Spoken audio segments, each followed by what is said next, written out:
তেহরানের আকাশে আজ বোমারু বিমানের ধ্বংসলীলা, ধেয়ে আসা ড্রোন ও ক্ষেপণাস্ত্রের বিকট শব্দে উঠছে আগুনের কুণ্ড। পারস্য উপসাগরে ভাসছে পোড়া লাশের গন্ধ, যুদ্ধের স্রেক।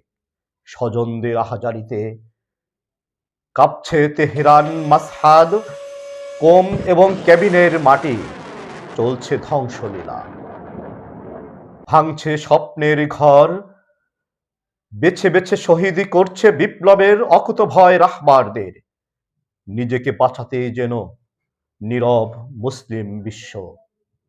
দখলদার পরাশক্তি ওই জালিমদের নেই দয়া মায়া। রক্ত পিপাসায় উন্মাদ, মানবীয় ভালোবাসা যেন আজ বিসর্জন দিয়েছে।